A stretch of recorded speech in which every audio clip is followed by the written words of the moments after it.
finally we are coming to the end of this series, this Mumbai series. It was a really good series that we were going through, and like it was a good experience for us as well. But ये series end करने से पहले let's just take you through the last place, that is a zoo as well as a museum. तो video शुरू करने से पहले I would request you कि आप वीडियो के एंड तक बने रहिएगा, क्योंकि एक स्पेशल स्पीशी भी आने वाला है that is not found in India. तो please stay with us. And अभी हम लोग वीडियो को शुरू करते हैं. एंड सबसे पहले हम लोग टिकट काउंटर पे चलते हैं और अपना इंट्रो लगाते हैं. यार अपना इंट्रो लगाया जाए इन 3, 2 and 1.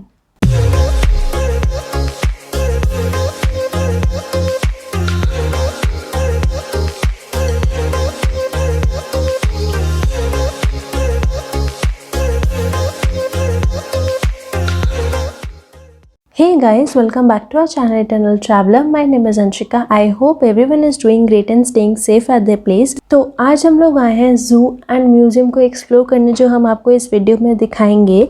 तो ज़ू का नाम है वीर माता जीजाबाई भोसले ज़ू. पहले इसे विक्टोरिया गार्डन्स के नाम से भी जाना जाता था, लेकिन जो हमारी जीजाबाई भोसले थी, जो छत्रपति शिवाजी महाराज की मदर थी, वो उन्होंने ये ज़ू को रेनोवेट कराया था, जिसके बाद इस ज़ू का नाम उनके नाम पे पड़ गया. इसे बाइकुला ज़ू के नाम से भी जाना जाता है, क्योंकि ये एक ज़ू है और एक गार्डन भी है जो 50 एकर्स को कवर करता है बाइकुला में. And this is the oldest public garden इन मुंबई, जिसे इस्टेब्लिश किया गया था 1861 में. बिफोर आई टेल यू कि आपको इस ज़ू में क्या क्या मिलेगा, उससे पहले मैं आपको ये बता देती हूँ कि इसकी फ़ीस क्या है, इसके टाइमिंग्स क्या हैं और कितना टाइम ड्यूरेशन लग सकता है. तो सबसे पहले अगर हम फ़ीस की बात करें, so for adults it 100 rupees per person. और इसमें एक और रूम है जो इंक्लूड होता है, विच इज़ हैम्बोल्ट पेंगुइन्स रूम, जहाँ पे 5 पेंगुइन्स रखे हुए हैं. So that also includes. उसका अमाउंट है 50 रुपीज़. इसलिए 50 rupees is the normal zoo का चार्ज और 50 rupees is for that penguins room. अगर 3 to 12 ईयर्स के बीच में कोई बच्चा है, सो दैट इज़ 25 रुपीज़ पर चाइल्ड इनकी टिकट है. और अगर आप कैमरा लेकर जाना है तो 100 रुपीज़ आपके कैमरा के लग जाते हैं. अब बात कर लेते हैं कि कितना टाइम ओवरऑल सिर्फ ज़ू के लिए लगता है. So it takes around 2 to 3 hours, but it depends कि अगर आप वेट कर रहे हैं कि कोई एनिमल आएगा, आप उसे देखना चाहते हैं and you are just waiting and waiting and waiting, तो टाइम बढ़ सकता है. क्योंकि it happen with us as well. हम लोगों ने बहुत वेट किया था आई गेस टाइगर के लिए, बट हमें वो दिखा नहीं था. नॉनदलेस नेक्स्ट हम बात कर लेते हैं कि टाइमिंग्स क्या है. सो ज़ू की टाइमिंग्स की बात करी जाए, so Monday to Sunday it's 9 AM to 6 PM. However ये वेंसडे को क्लोज़ होता है, तो वेंसडे को छोड़ के आप किसी भी दिन यहाँ पे विज़िट कर सकते हैं. And this is the elephant that you can see. तो मैंने बीच में आपको ऐसे ही बता दिया क्योंकि मैंने एस्थेटिकली ऐसे पिक्चर क्लिक करी है. सो प्लीज़ अप्रिशिएट करने के लिए लाइक ज़रूर कर दीजिएगा इस वीडियो को. That would be a great thing. So the speciality of this zoo is कि यहाँ पे आपको कॉमन एनिमल स्पीशीज़ तो मिल जाएंगे इंडिया के. ऑल्सो यहाँ पे आपको जो लेसर नोन ब्रीड्स होते हैं, जिनके बारे में पता नहीं है या किसी और ज़ू में नहीं मिलेंगे, वो आपको यहाँ पे मिल जाएंगे. एंड आपको यहाँ पे jackals, sloth bears and swamp deers सब कुछ यहाँ पे आपको मिलते हैं. इवन विद टाइगर्स और चीता, ये सब आपको हर जगह पर मिल जाता है. But these are the extras that you can find over here, और इस वीडियो में भी आपको देखने को मिलेंगे. So stay connected till the end of this video. Okay, if I talk about us, तो हम लोग सबसे ज़्यादा एक्साइटेड थे टू सी पेंगुइन्स. वो मैं आपको दिखाऊंगी. बहुत ही छोटी सी क्लिप है उसे, क्योंकि अंदर कैमरा वगैरह अलाउड नहीं था. But for these animals, even bird sanctuary, you can take your cameras, you can record things, you can click your pictures and everything like that. So हमने सबसे पहले elephant देखा था, जो हमने आपको भी दिखाया. Then we were going ahead and were like looking for tiger. Tiger हमें दिखा नहीं, उसकी बहुत लंबी लाइन थी. I don't know why people were so crazy to see tiger. Like it's a good thing. बहुत रेयर देखने को मिलता है. सो आपको ना बीच में ऐसे साइन बोर्ड्स मिल जाएंगे, जहाँ पे if you are looking for one particular animal और species, then you can go in that direction.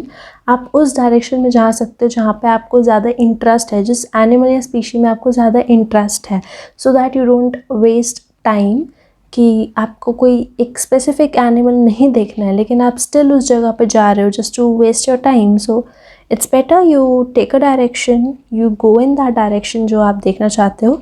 And this one was also cute. Sloth bear. So that was a really cute bear. आप अभी देखना यहाँ पे आपको दिखेगा शायद. Yes, because we saw it. तो होना तो चाहिए स्लॉथ बियर यहाँ पे. अगर आपको दिखता है यहाँ पे तो कमेंट बॉक्स में बताना that you found sloth bear, ताकि बाकी जो नए व्यूअर्स हो वो समझे स्लॉथ बियर कहाँ से आ गया. तो डेफिनेटली लेट्स कंफ्यूज देम. सो देखते हैं स्लॉथ बियर हमें दिखता है नहीं दिखता. Comment down. दिखेगा नहीं दिखेगा, दिखेगा नहीं दिखेगा. एक्चुअली हमने देखा तो था sloth bear. Also one plus point कि अगर आप किसी भी एनिमल की तरफ जाते हैं, स्पीशीज़ की तरफ जाते हैं and you are like excited to see those species, then the thing is that आपको उनके history या what the animal is all about, animal का feature क्या है and everything, you get to see that. And that's the best point. I'll show you. Like this is all about the Mumbai Zoo Crisil Woods. तो आप इसको पढ़ सकते हैं जब तक आप वेट कर रहे हैं तब तक. You can just go through about the animals. The best part जो मुझे लगा इस ज़ू में वॉज कि जिस हम लोग एनिमल या स्पीशीज़ की तरफ जा रहे थे उन स्पीशीज़ या एनिमल्स के बारे में वहाँ पे कुछ ना कुछ लिखा हुआ था. तो अगर आप लाइन में खड़े हैं या अगर आप अभी जैसे हम स्लॉथ बियर की तरफ गए थे तो स्लॉथ बियर के बारे में लिखा हुआ था. सो हमने वो पढ़ लिया, स्लॉथ बियर देख लिया, डन. अभी हम जैसे टाइगर के पास आए हैं. सो द थिंग हैपेंड कि हम लोग इतना वेट कर रहे थे, लाइक हमने लाइन में 1-2 घंटे वेट किया, बट हमें टाइगर देखने को नहीं मिला. पूरा हमने जो उनका केज होता है, केज का ही पूरा जो था हमने पूरा देख लिया, अच्छे से देख लिया, हमें नहीं दिखा. अगर आपको एक भी झलक दिखती है इस वीडियो में टाइगर की, प्लीज़ कमेंट बॉक्स में बताना कि हमने टाइगर देख लिया, आप लोगों ने टाइगर देख लिया. क्योंकि it took like 20 minutes for us कि हम लोग देखे जा रहे हैं, नहीं दिख रहा. वैसे कमेंट के साथ साथ प्लीज़ सब्सक्राइब भी कर देना चैनल को. 1000 सब्सक्राइबर्स जल्दी कर लेते हैं हम लोग. हमारी नई सीरीज शुरू होने वाली है. क्या आपको टाइगर मिला? 2000 years later. See I told you ना, यहाँ पे तो टाइगर है ही नहीं, हमें टाइगर दिखा ही नहीं. देखो मतलब हमने इतनी देर वेट किया और हमें टाइगर ही नहीं दिखा. नंदीलेस अभी हम लोग आगे जाएंगे और टॉर्टोइज भी देखेंगे. हम लोग जो डियर थे, जो बाकिंग डियर्स थे या फिर जो स्पॉटेड डियर्स होते हैं वो सब देखेंगे और आपको भी दिखाएंगे. तब तक मैं आपको इस ज़ू के बारे में और भी कुछ बता देती हूँ. सो ज़ू में सिर्फ आपको नॉर्मल ज़ू जहाँ पे एनिमल्स होते हैं वो नहीं मिलता, उसके साथ में आपको एक पेंगुइन्स रूम भी दिखता है या मिलता है, जिसमें 7 हम्बोल्ट पेंगुइन्स हैं जो सल से लाए गए हैं और इस ज़ू के एनिमल लिस्ट में उन्हें ऐड किया गया है. और उनके लिए स्पेशली एक बिल्डिंग बनाई गई है, उन्हें एक बिल्डिंग में रखा गया है इस प्रेमिसेस के अंदर, जो कि क्रिएट किया गया है बिल्कुल ठंडे चैम्बर्स की तरह, जस्ट बिकॉज ताकि वो एक रिक्रिएट कर सके नेचुरल हैबिटेट को जो साउथ अफ्रीका में है फॉर द पेंगुइन्स.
अब वो घड़ी आ गई है कि हम लोग फाइनली पेंगुइन्स रूम में जाएंगे जहाँ पे हम बुल पेंगुइन्स अवेलेबल हैं। तो यहाँ पे आपकी एंट्री होती है और आपकी यहाँ पे टिकट चेक होती है, क्योंकि जो आपने 50 रुपीज़ एक्स्ट्रा पे करे हैं वो उसमें लिखा होता है आपकी टिकट में। सो तभी आपको एंट्री मिलती है। एंड यहाँ पे photography and videography is not at all allowed. मैंने एक क्विक 5 सेकेंड्स की वीडियो ले ली थी पेंगुइन्स की and I just switched of my camera and it was so good that I was seeing for the very first time the penguins. Oh my god, they were so cute. ऊपर snow पे बैठे हुए नीचे पानी में. Oh god. Then we came out of that and then we saw some tortoise and हम लोग उसके बाद चले गए थे एक्वेटिक बर्ड्स आइवरी की तरफ. सो ये रास्ता वहीं जाता है, सामने आपको एक्वेटिक बर्ड्स का बोर्ड दिख जाएगा. तो ये जो एक्वेटिक बर्ड्स आइवरी का रास्ता है ये आपको एक वॉक थ्रू ऑफर करता है अमंग द नॉइजी बर्ड्स जो कैंपस में अवेलेबल हैं. और आप वॉक ले सकते हैं ऑन दी वुडन ब्रिज जो बनाए हुए हैं लाइक दिस. और यहाँ पे आप बर्ड से बातें कर सकते हैं, इंटरेक्ट कर सकते हैं, क्योंकि like if you have seen some people जो एनिमल से like if you have some pets available with you might be knowing it कि you just connect with the animals and आप उनसे बातें करते हैं, इंटरेक्ट करते हैं. तो वैसे ही आप यहाँ पे बर्ड से इंटरेक्ट कर सकते हैं, उनके पिक्चर्स क्लिक कर सकते हैं. एंड स्पेशली जब वो फ्लाइंग ब्यूटीज़ बन जाती हैं, that's the moment to capture right. और जब आप लोग एंटर करते तो आपको ऐसे ही मतलब क्या कहते हैं वो केज की तरह एक बनाया हुआ है, लाइक लोहे के जो हक्कड़ी जैसा तो नहीं, हक्कड़ी तो नहीं बट हाँ लोहे जैसा वो बना रखा है जिससे आप एंटर करते हैं. Then you can just go ahead, देख सकते हैं, पढ़ सकते हैं कि कौन सी बर्ड है उसके बारे में पढ़ सकते हैं. And then you can just click some pictures, you can just have some videos of those beauties. And then they have these pelicans, flamingos and albino crows जो बहुत ही रेयर होते हैं, but yes you can definitely find it over here. Okay तो आपको यहाँ पे zoo देखने को मिल गया, आपने पेंगुइन्स का रूम देख लिया, आपने एक्वेटिक बर्ड्स देख ली and also they have botanical gardens. हमने उसकी वीडियो नहीं ली थी क्योंकि फर्स्ट ऑफ ऑल बहुत ज़्यादा गर्मी थी. Even we went in the month of December, बहुत ज़्यादा धूप और गर्मी थी, so we couldn't take it. तो बोटानिकल गार्डन्स में like they have more than 3000 trees and what not. यहाँ पे इवन आपको छोटे छोटे पैंडास के भी जो क्लिप्स हैं, लाइक क्लिप्स तो नहीं, जब आप रास्ते से जा रहे होंगे तो आपको वो दिख जाएंगे पैंडास के स्टैचूज़, तो आप उनके सामने पिक्चर्स क्लिक करा सकते हैं. एंड अभी बारी है ज़ू से निकल के म्यूज़ियम जाने की. ओके जी, तो हम ज़ू से निकल के डॉक्टर भाऊ दाजी लाद म्यूज़ियम पे पहुंच चुके हैं जो कि one of the oldest museum है मुंबई में. और ये पहले जाना जाता था as Victoria and Albert museum, लेकिन फिर डॉक्टर भाऊ दाजी लाद ने इसे रेनोवेट कराया म्यूज़ियम को, तो इसको फिर रीनेम कर दिया गया under the name doctor Bhau Daji लाद म्यूज़ियम. और इसका रीनेम किया गया था 1975 में. अगर मैं इस म्यूज़ियम के फ़ीस की बात करूं so that is around 10 rupees per person. That is for Indian जो भी विजिटर्स होते हैं, लेकिन फॉरेनर्स हैं तो ऑफकोर्स फॉरेनर के लिए वो प्राइस इंक्रीज़ हो जाता है. नंदलेस अगर आप यहाँ पे विज़िट करते हैं इस म्यूज़ियम में, तो इस म्यूज़ियम में आपको आर्कियोलॉजिकल आर्टिफैक्ट्स मिलेंगे, स्टैचूज़ मिलेंगे और हिस्टोरिकल फ़ोटोग्राफ्स मिलेंगी मुंबई की. So like if you are more into the history, कि आप लोग हिस्ट्री में बहुत ज़्यादा इंटरेस्ट रखते हो and you are interested in knowing कि क्या हुआ था मुंबई में एंड क्या क्या फैक्ट्स हैं, वो सब अगर आप पढ़ना चाहते हैं, so you should definitely visit this place. And this place needs around 30 minutes to 1 hour. अगर आप लोग सिर्फ देखने नहीं जा रहे, सब कुछ अच्छे से पढ़ने और मतलब एक्चुअल में सब कुछ अच्छे से पढ़ना चाहते हैं, देन ओनली. अदरवाइज़ तो you can just take 10 to 15 minutes and उतने में आप ये पूरा देख सकते हैं. इवन जो बहुत पुराने यूटेंसिल्स वगैरह होते थे वो भी यहाँ पे अवेलेबल है, यू कैन चेक दैट. सबकी हिस्ट्रीज़ लिखी हुई हैं, उनके क्या क्या फैक्चुअल्स थे हर एक, या तो आप इंस्ट्रूमेंट कह लीजिए या यूटेंसिल कह लीजिए या जो भी उनका वेपन वगैरह था, सबके बारे में लिखा हुआ है इन हिंदी, इंग्लिश एंड मराठी, क्योंकि ये मुंबई में था. सो येस, आपको किसी चीज़ में कोई दिक्कत नहीं होगी। एंड जैसे ज़ू वाज लाइक पूरा खुला और यहाँ पे आपको धूप वगैरह लग सकती है, लेकिन यहाँ पे it's in a closed room, like ऊपर छत से ढका हुआ है, तो थोड़ा सा कूल रहता है ये रूम। तो आप यहाँ पे जा सकते हैं एज अ फैक्ट कि ठीक है, थोड़ा सा यहाँ पे घूम भी लो और थोड़ा सा कूलनेस भी आ जाएगी आपके अंदर। सो ये आई गेस हमने बहुत कुछ कवर कर लिया है। एंड नेक्स्ट वीडियो में I am gonna make sure कि हम लोग जितने दिन मुंबई में रुके थे, हमने जितने दिन की ट्रिप करी थी, उसमें मैं आपको पूरा एक डिटेल्ड इन्फॉर्मेशन या इन्फॉर्मेटिव वीडियो बना सकूं। And then will start with our new series. Till then I hope you like this video. If you did, don't forget to like, comment, share and subscribe to my channel. We'll see you in my next one. Till then, bye guys, stay safe.